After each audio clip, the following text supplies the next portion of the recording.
Welcome to this explainer. Okay, today we're completely reframing how you view your physical well-being. We're moving away from the hospital, way away from the doctor's office, and right into your living room. We are unpacking the architecture of something called health capital and diving into exactly why your family environment, yes, your family, is actually the ultimate determinant of your health outcomes. So think about this for a second. Can you really buy a lifetime of good health? I mean, modern society definitely acts like we can, right? We treat wellness like this commodity that we can just purchase if we spend enough money on medical care. We're totally conditioned to think of health as expensive gym memberships, premium organic food, or, top-tier medical interventions. But is that really what dictates our lifelong vitality? Can we literally just buy our way to a resilient body and mind?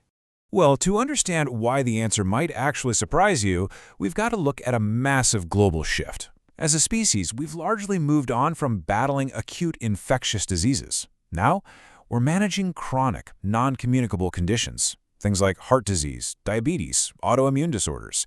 And this shift really exposes the severe limitations of our traditional healthcare models. The old, highly medicalized paradigm basically just equates wellness with not being sick, treating symptoms after they've already shown up. But chronic conditions don't just appear out of nowhere, do they? They are built or prevented over an entire lifetime. Which brings us to this absolutely crucial new framework, health capital. I want you to literally think of your health as a bank account.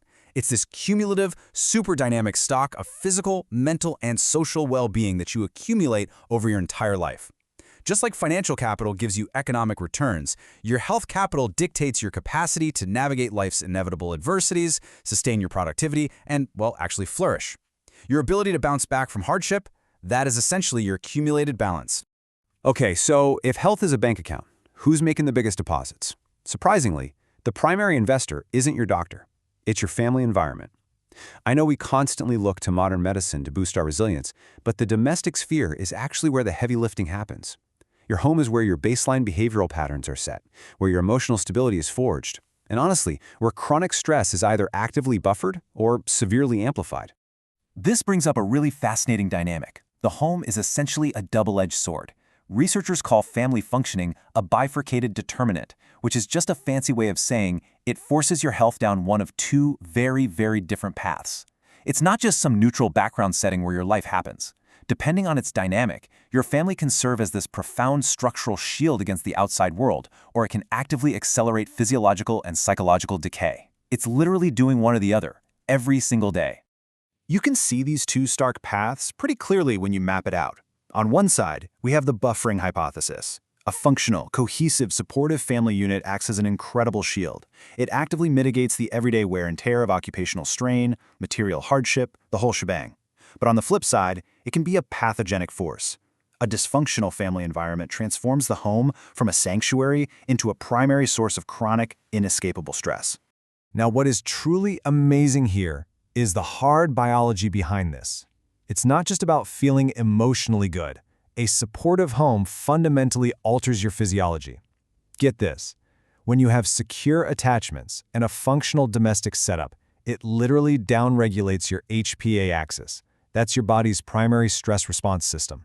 And doing that lowers systemic inflammation throughout your entire body, which directly protects your cardiovascular and metabolic health.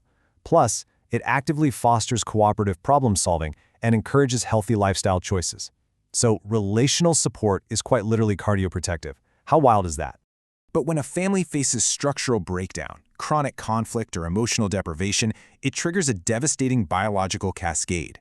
It starts with step 1, chronic domestic conflict. That leads directly into step 2, a high allostatic load.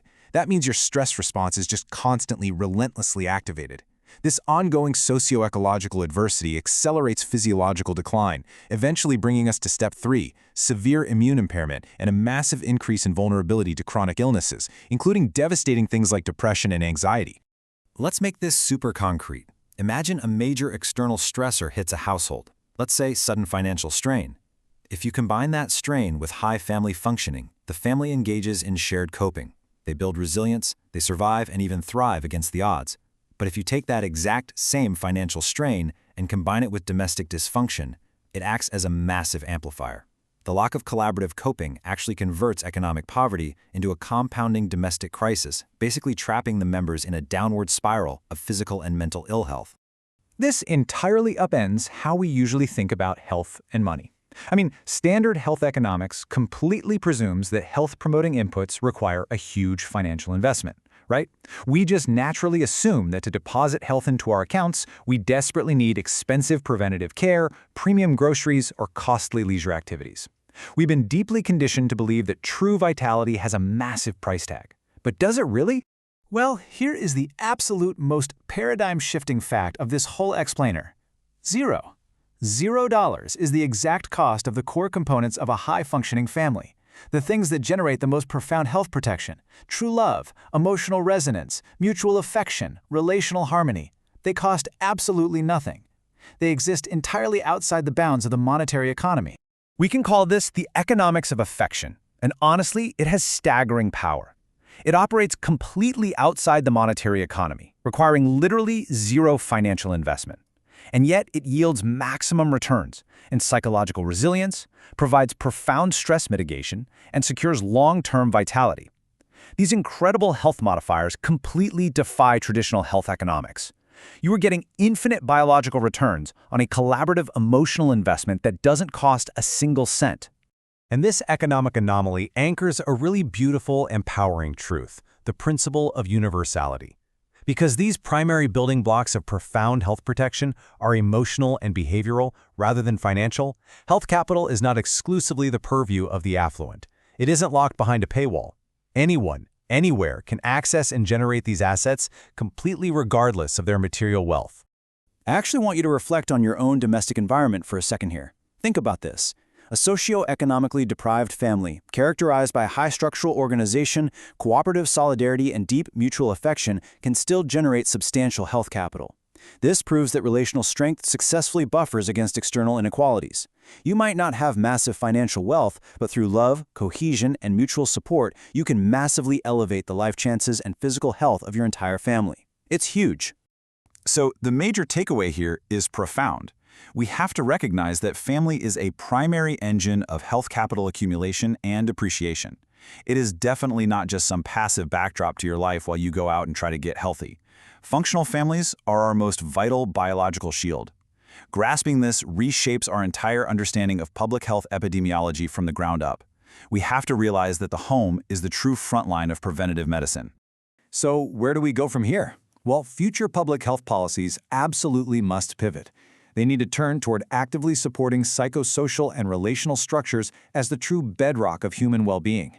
By validating a universal model of health equity where love, harmony, and mutual care are recognized as financially costless but biologically priceless, we can actually build a radically healthier society. And we can do it starting from the living room out. As we wrap up this explainer, I want to leave you with a provocative thought to challenge how you view your own lifetime of well-being. If our single greatest health asset costs absolutely nothing, are we investing our time, our energy, and our focus in the right places? Maybe tonight, the most powerful thing you can do for your lifelong physical health is simply to connect deeply and harmoniously with the people you share your home with. Thanks for joining me, and keep building that health capital.